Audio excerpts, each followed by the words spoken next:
This is day 3. We're going to bash the same spot again.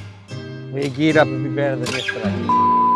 Oh, there's a snake. I just saw a carp in the shallows. See amongst the reeds? Where am I? Where am I?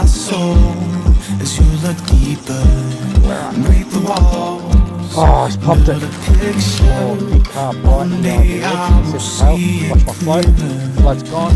Touch you softly, you will shiver. Hold you strong and you will quiver. Break the silence, I surrender to this dream. This is one of the little models.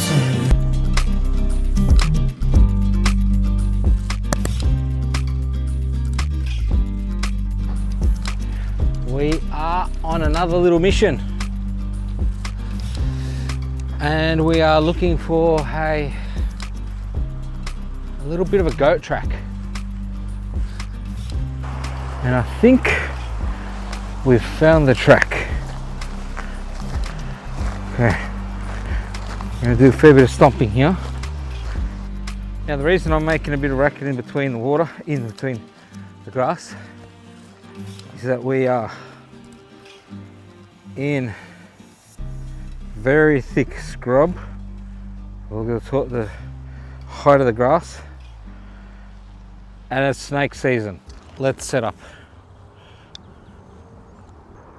That's how I like to set it up. Like I said, 30-foot rod. Right. It's just a bottle of water that lives in this bag. These breadcrumbs are thicker than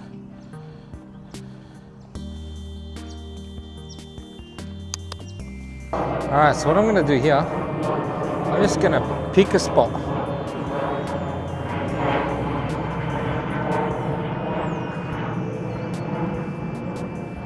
That's where I'm going to choose to fish.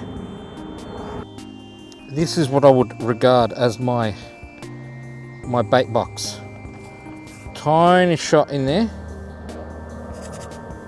Bought this all many years ago. Alright. Tiny split shot in there. I've got larger split shot which lives in here with the rubber tubing. I've got whisker barb hooks. I'll show you. I've got a stack of hooks in here. If you want to look into this type of fishing, you're going to be looking for coarse fishing. This is stuff that I had ordered from the UK. These, size 14s, oh my goodness, amazing hooks. I'll shove those in there. And even these here too, they're another 14 as well. Talk about mullet. Deadly mullet rig. But we could use either of those to plumb the depth.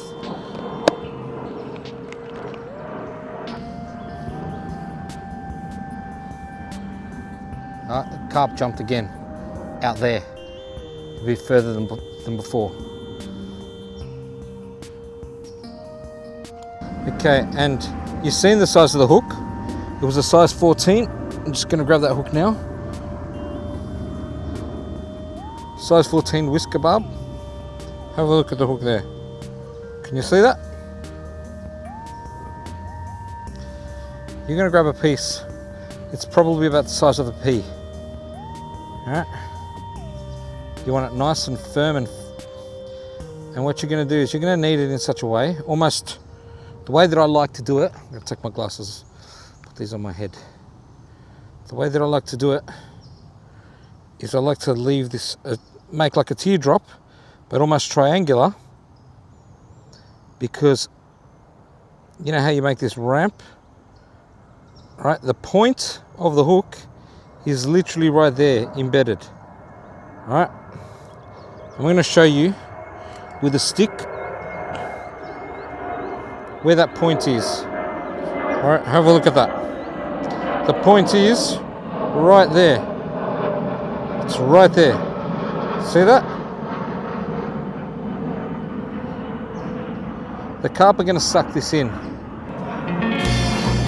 We're going to use the lighter cutter pot. I've got 2 of them here. These are mostly for flicking maggots out.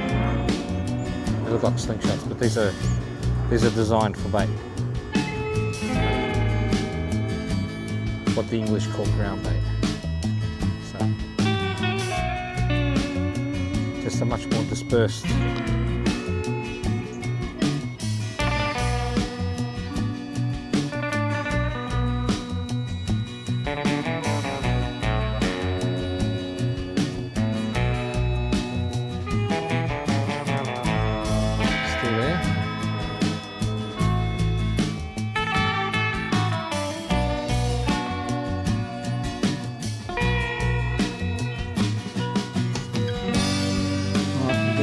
Bait.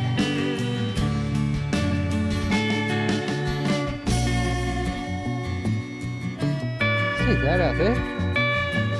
Have a look. Did you see that?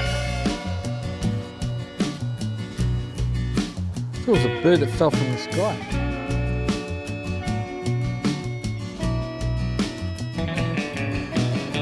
We've had a touch on this rod.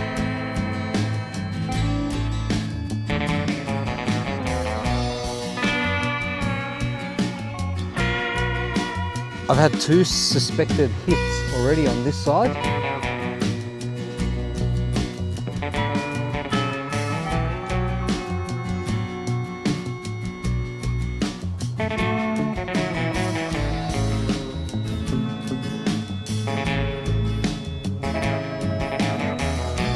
We've still got bait.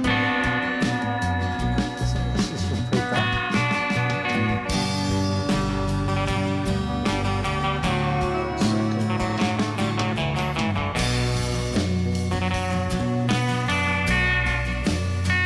Over the years, I have come to regard carp as one of the dumbest fish in the water.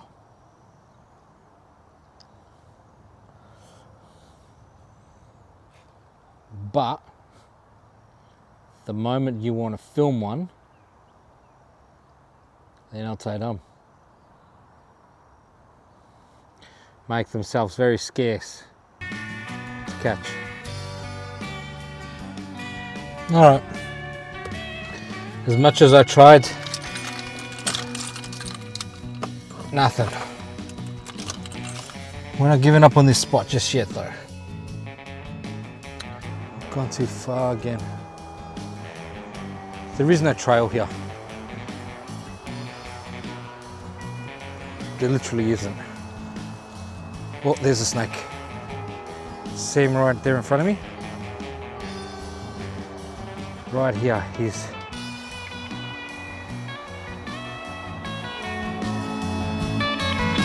coming towards me. So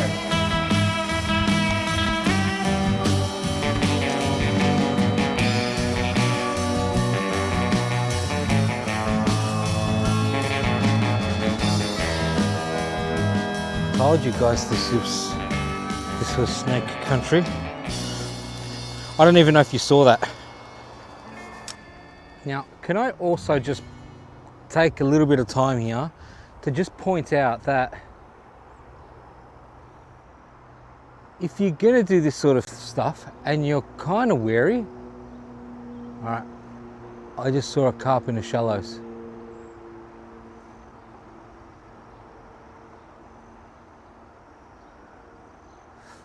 I can see him. Whoa, see if we can get him on camera.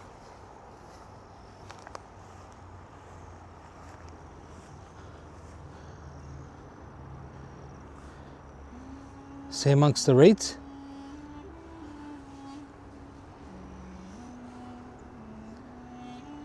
Maybe that's where we're going to fish. Look, he's got his tail. His tail's breaking the surface.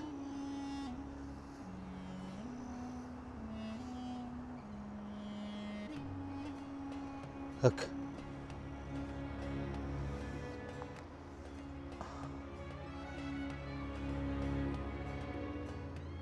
We're gonna go chase that carp that was back there. I don't know if he'll still be around, but like I said, be wary of the bloody snakes. Today's edition.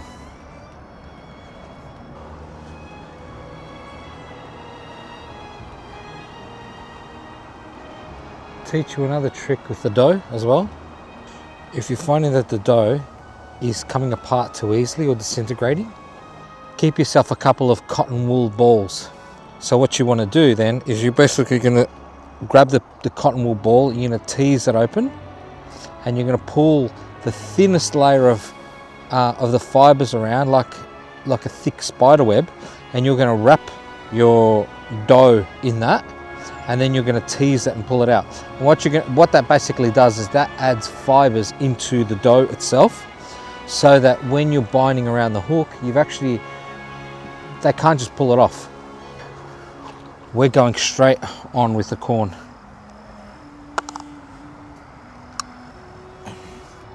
That's how we're presenting that.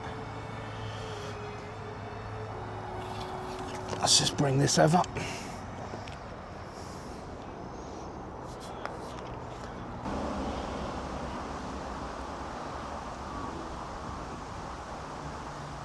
All right, he's just turned around, he's going for it. He's got it. It's in his mouth. Watch the float. We're on. We're on.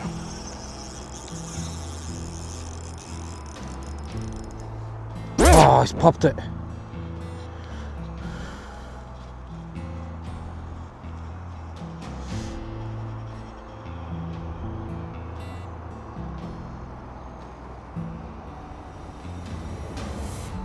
Okay, we're going to re-burley that area. He'll come back. There's not a chance that there's only one in here either way. I was telling you yesterday about how they breed.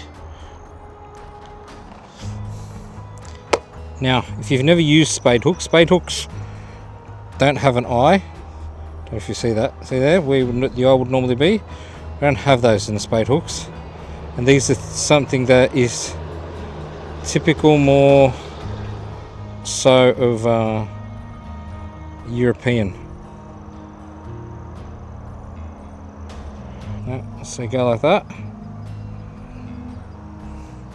The line is coming from where my finger is. I'm wrapping it around here. Watch.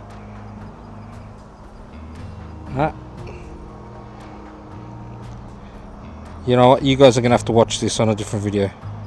This isn't my specialty of explaining this.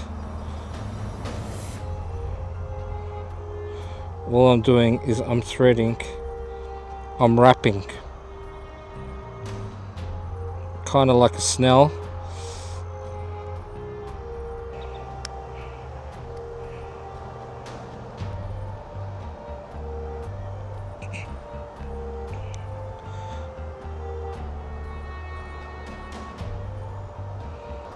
That barb is definitely still out.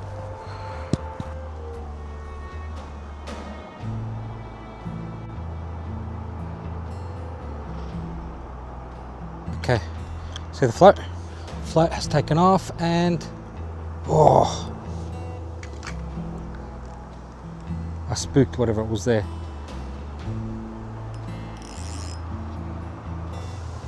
There's literally one here at my feet. This is the second time he's done that. Oh, big carp right here on the edge. You can see the tail. Watch my float. Float's gone. 1, 2, 3, back. Oh!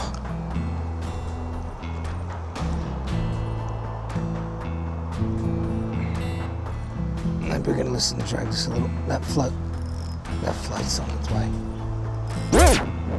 Pulled another one.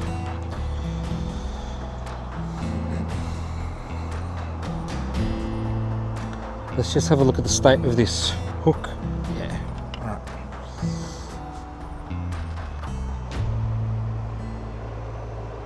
I must be catching him in a weird spot. I don't know if you saw that. There's two of them there. One just stuck his face up. Those were the last bits of corn that I threw up. They're competing. They're going up. They're going upstream.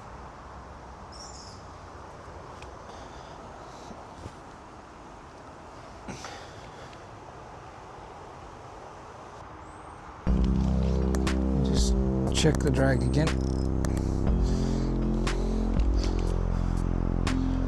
I should be able to muscle one out with that drag.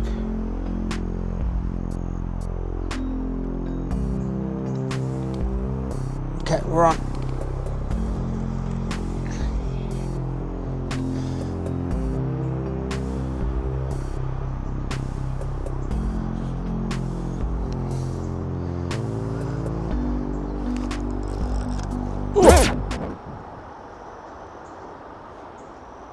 What do you do?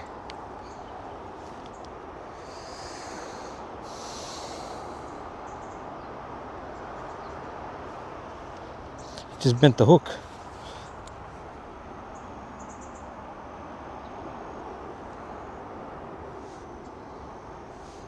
I'm not going to keep retying hooks for this. I know it's a bit stupid.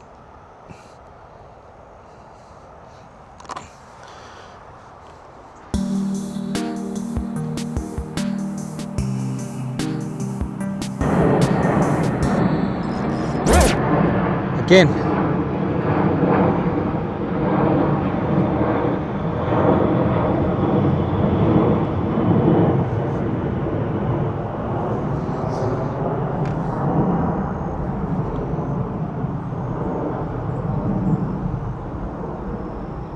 They're opening up the hooks. Jesus.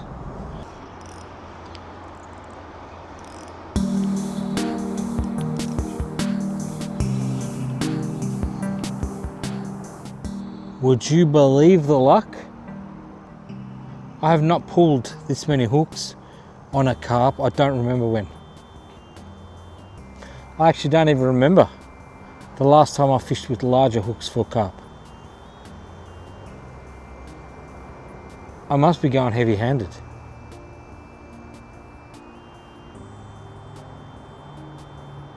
Because how many have I dropped? I've lost count. 5, 6?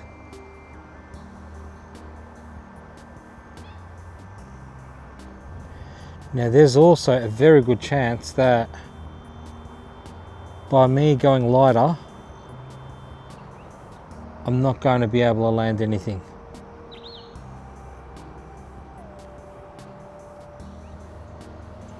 You know what I should look up?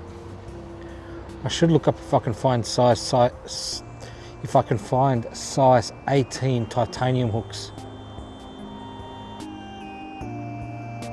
I'll be able to bend that.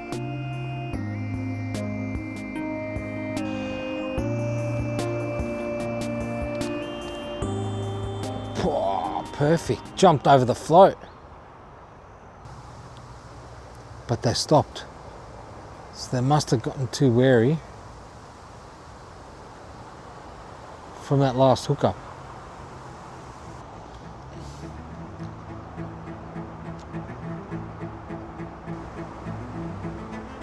Okay. Touch.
He's wrapped me around something.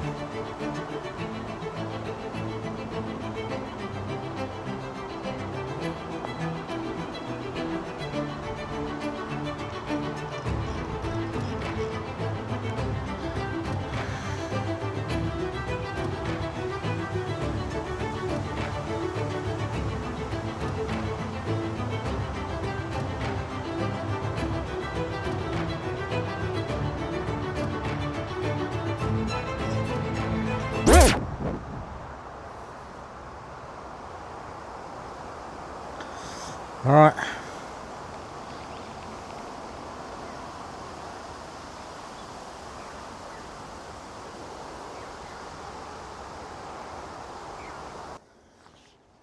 Well, folks, had to concede defeat.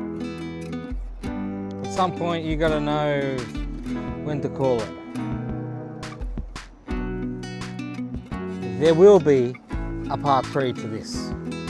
If you're not subscribed, you might want to consider subscribing. I'm going to start doing things a little bit different on the channel.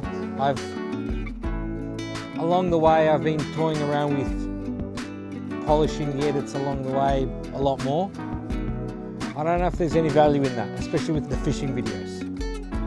I want to give you guys more of an experience of here, and the music doesn't quite cut it. Either way, if you're still watching and you haven't subscribed, please consider subscribing. It helps the channel. I don't want to lose any more fish to bent hooks. This is day 3. We're going to bash the same spot again. We're geared up a bit better than yesterday. There's going to be no hook straightening today. Let me tell you. We're using a different rod. We're using a different reel. We have got stronger line. We've got thicker gauge hooks, bigger hooks. And other than that, we're going to do the same as what we did yesterday. I'm doing a bit of stomping and we're going a little bit noisier.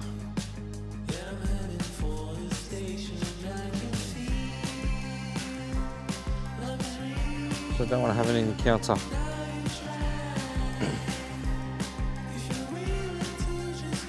A new rod. A new rod that my kids got me for Father's Day this year. It is I don't know how many piece, but it's a travel flat rod. So not very common rods. This one we had ordered online, and I believe it came from the UK, designed in the UK. So this one came from Germany. It's a very interesting rod because not only does it pack down, the butt, you see that? That's a join there. So it's effectively that long. All right. I've had to weight out the back of this. It comes with another section that's 2 foot long. So this is either goes from, it's got 2. The travel flat rod for match fishing, line rating 2 to 7 pounds. We're going a little bit heavier than that. You've either got the option of 11 foot, which is 3.35 meters, or 13 foot, which is, 3.95. So just under 4 meters long. All right.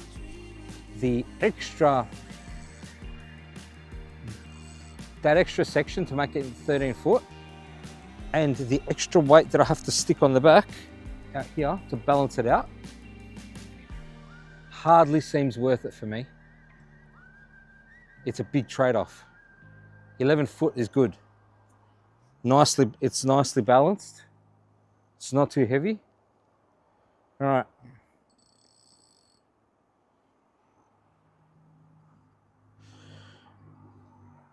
I'm going to show you. I've already pre-rigged because I don't want to spend too much more time out here than I need to. All right, let's finish off this video. This is an octopus, a Gamakatsu octopus hook, slightly bent around the side there, size 6. These carp are not bending this. All right, I'll tell you that much.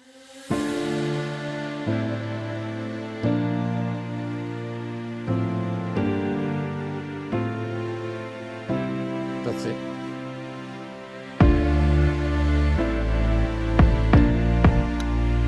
Oh, perfect cast.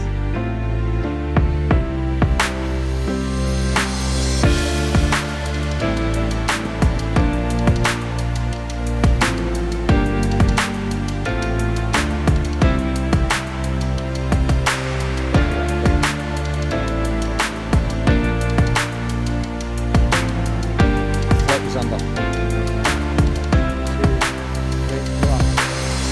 Okay, we're on.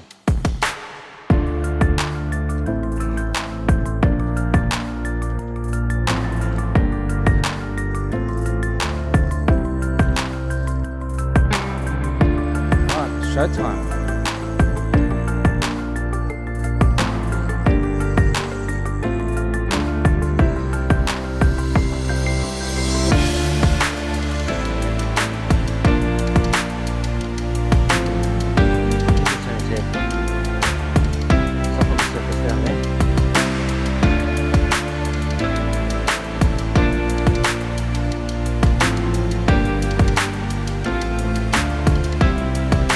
Beautiful action in the rod, by the way.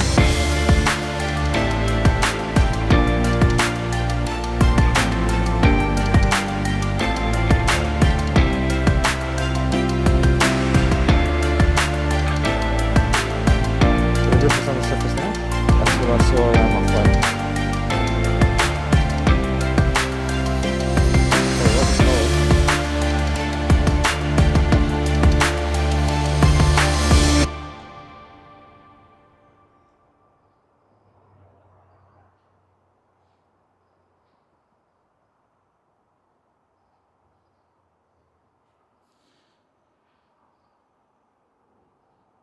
Oh, he's very solid.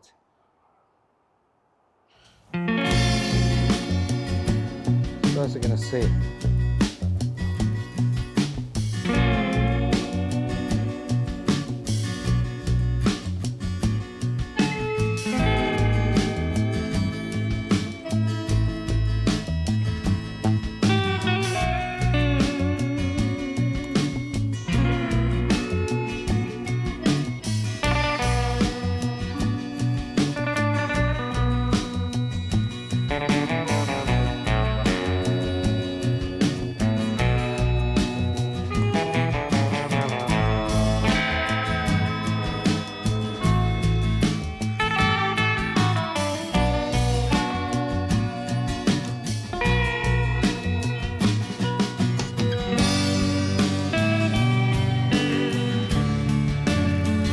Oh!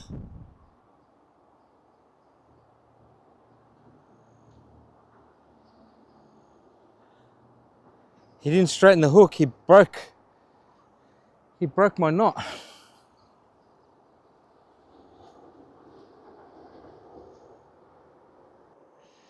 He broke it at my knot.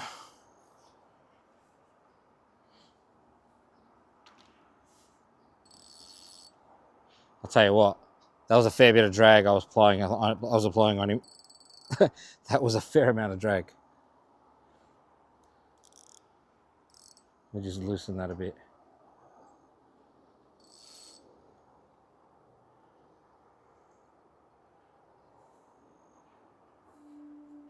Oh well. Still got a very nice thin gauge, which is what I want. I want when they hit, that's going in straight away. Right? That's effectively what I want. I don't know what this knot is called, but it's effectively what we were tying yesterday. It's kind of like a snell.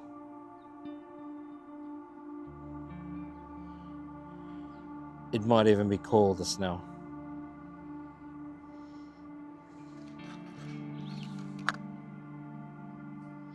Right. Let's just repeat that. Now let's just cinch down on that. Oh. All right, that's good. And that won't fold. Like, you know, when you tie your eye, the knot above the eye onto your line, right, and it turns around, it doesn't do that. Have a look. I've got that sticking up, right? It keeps everything nice and straight.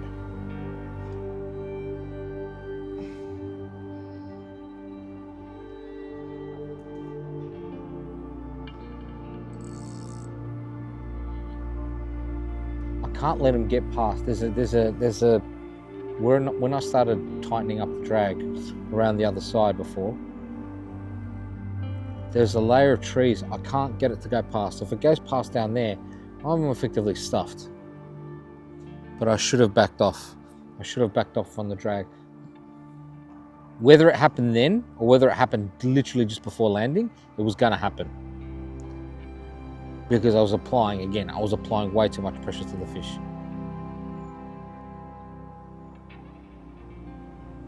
We live and learn, huh? A lot of lessons in these last 3 days. Let me tell you.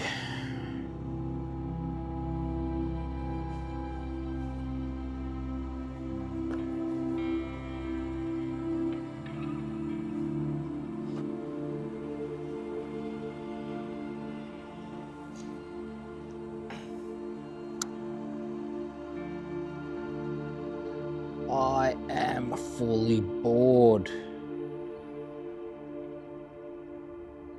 What's going on, man? Jesus.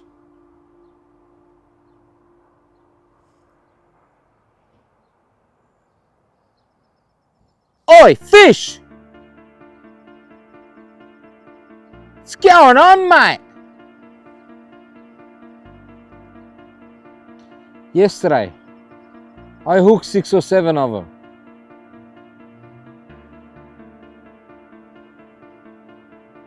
Today, we hooked 1.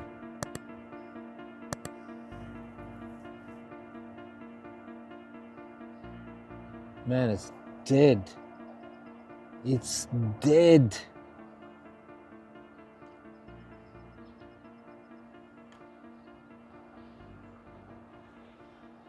I don't want to throw in the towel yet. Need 1 more hookup.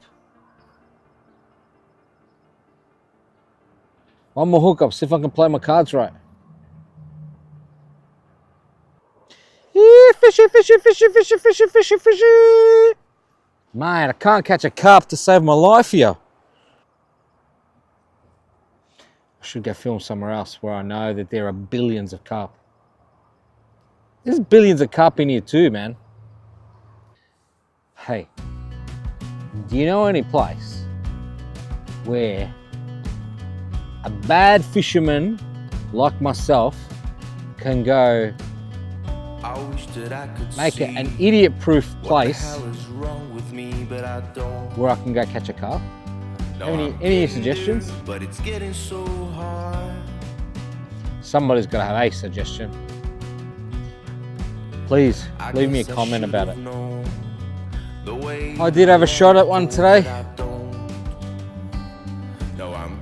and we hooked it, and I went too heavy-handed on it.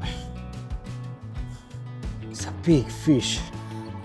It's a big fish. I wish I had landed it just to show you guys. We are definitely suckers for punishment. We beating me, and I'm back for another round. Windy Boxing Day today. We gave it a miss yesterday in between the countless fish we've lost.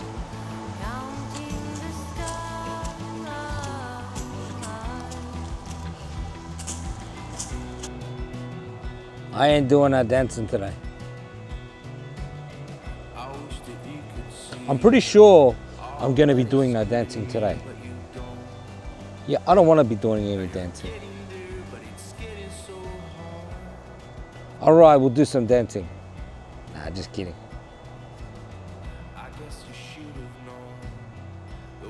Tell you what, you know what I keep hearing?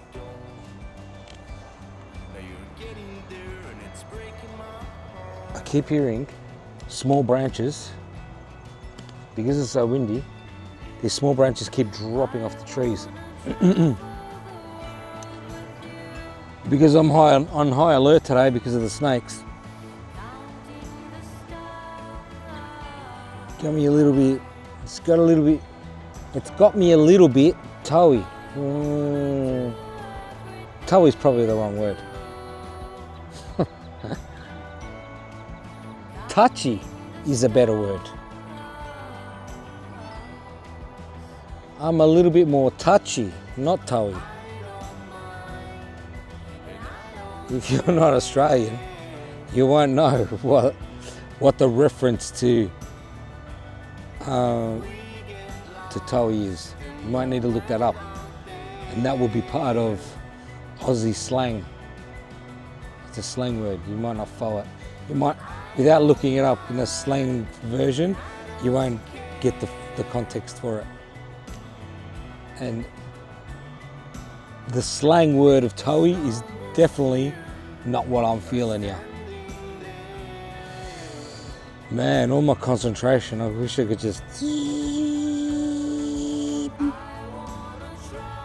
That was my float going over. That was my float going under. Do you know why I loosened my drag?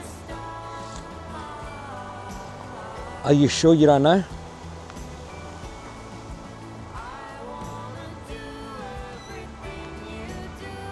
What about now?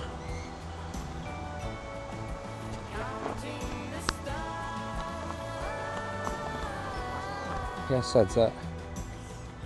All of this for a carp. Oh, I get it if it was going to be a barramundi or a bonefish or a permit or a GT or a carp. Yeah, nah, mate.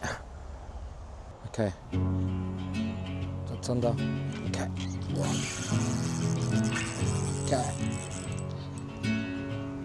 I was waiting in the undertow, set adrift with featherweight like bows, unaware of where my heart would flow.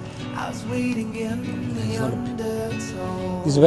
It's tiny compared to the ones we've been hooking. Sit into a tumble, waves that shake me out of my skin. Never been so easy,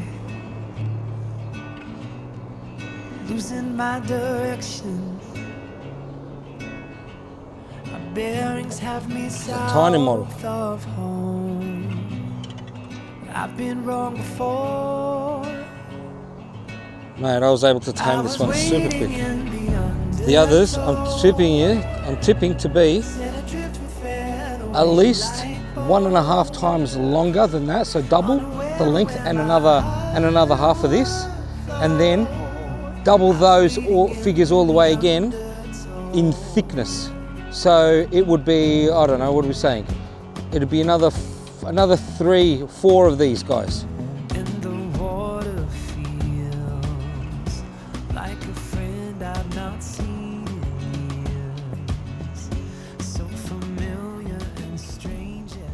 This is one of the little models.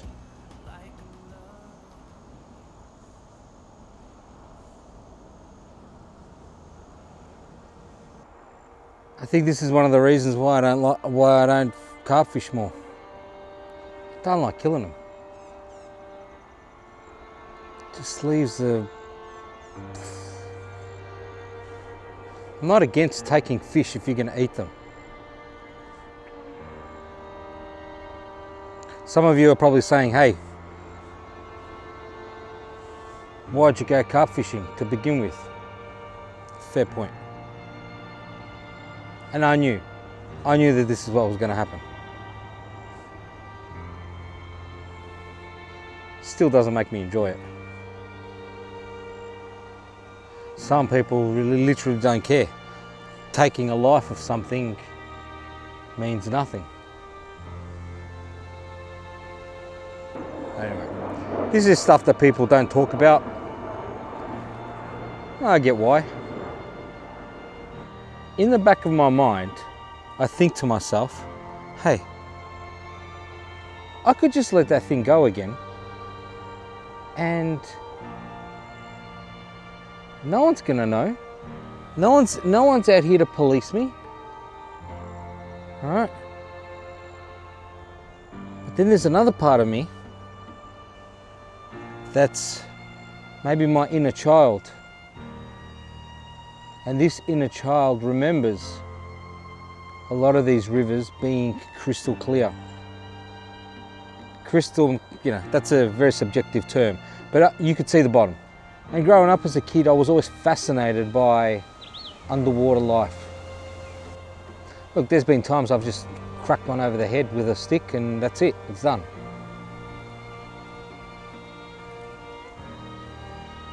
I actually don't remember feeling great about that either.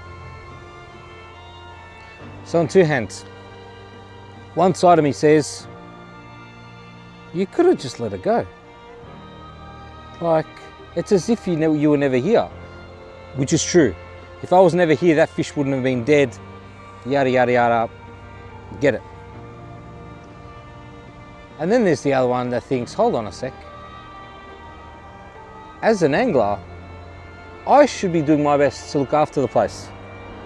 Yes, I get that I didn't introduce the carp. I get that.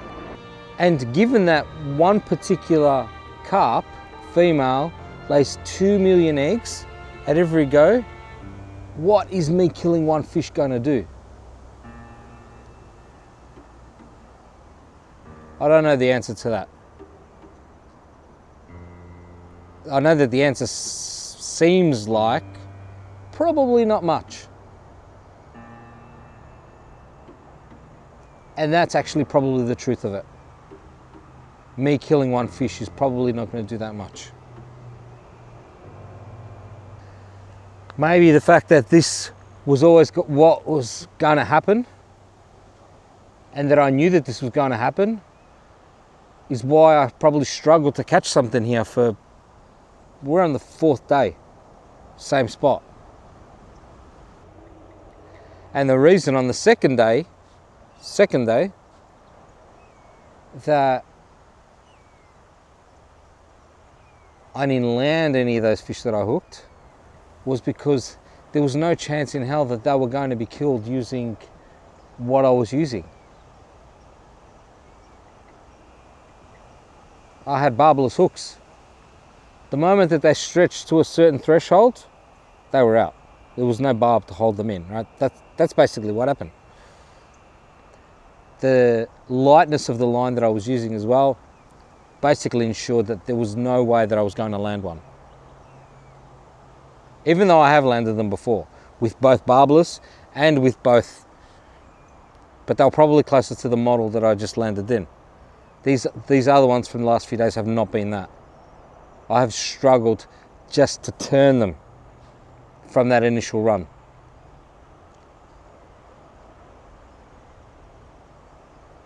This guy was under control pretty quick.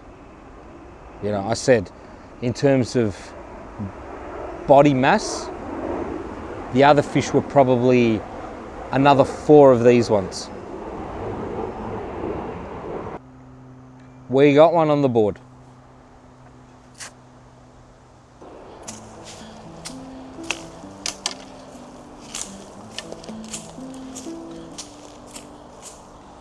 Now, in case you're curious about, or you're a little bit wary about going into areas like this, you should carry a snake bandage or a first aid kit dedicated for snakes. You should. In the very, very least, you need a snake compression bandage, right? I've got multiple first aid kits. I've got one dedicated for snakes. It generally lives in the car though. It usually doesn't come with me. But I have a few first aid kits that I have modified specifically for snakes. Although I'm not giving you medical advice, I think having zero clue is worse than knowing something, and that something, whatever I'm going to tell you, is not actually bad advice. It's not medical advice, but it's not bad advice. Now, like I said, you don't have to carry one of these. You can just grab a tree branch, a long stick, preferably longer than the reach of your body. All right, you want something. All right, now in my bag here. This is a normal first aid kit.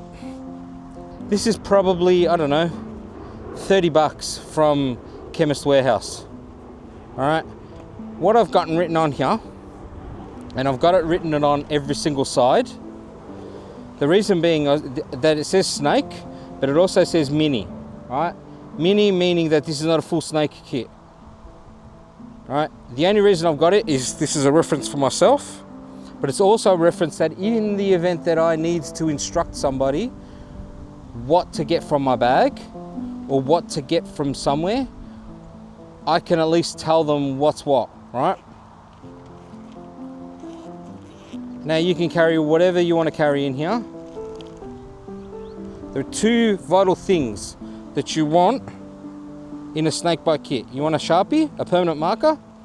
You want a snake bite bandage. It's got width indicator. That's what you want. Now I'm not going to open this one up because I need this one wrapped for the compactness of my first aid kit.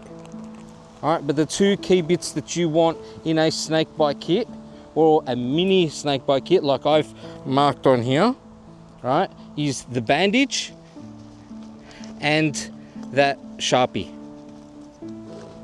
The Sharpie is going to be that after you've bandaged up the spot where you've been bitten, you're also going to put a cross or a circle around where the bite mark is.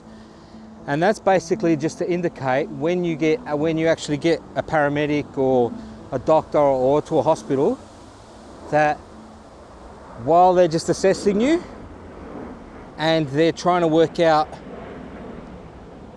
your anti-venom and whatever, right, that marker is going to be where they're going to cut out with the scissors. They'll use that with the scissors to cut out that area and get to the bite itself without compromising your compression or the flow of your circulation with the venom itself in your body, right? To try and restrict that as much as possible. Research that I've done, applying proper compression can give you the word I have heard is several hours of a window to get help. It can be up to several hours. Minus not having anything and minus having your heart racing, the adrenaline and all of this stuff just constantly. I don't know what that limit is, but it's not the same as having the bandage, okay? Either way, you need ASAP, you need help. If you've been bitten and you strap yourself up, that's your measure, like you start strapping and you're calling on loudspeaker or whatever, you're calling 000. Or if you're in the outback country, your EPIRB, your GPS, InReach, Garmin InReach, whatever, you're using any device or a friend. What you don't want to do is send someone else to go kill the snake. Leave the bloody thing alone. Right? I get it that don't wash it off, don't go trying to clean alcohol swab. You're going to need, the doctors are going to need to swab and detect what it is based on your description, even though you might not be a snake expert. They should be able to tell that off. This thing about sucking out the poison apparently is a whole bunch of malarkey as well. Rubbish, right? So don't go for that. All you need to do, apply the bandage, get help. That's it, right? Anyway, prevention is better than cure. See you on the flip side.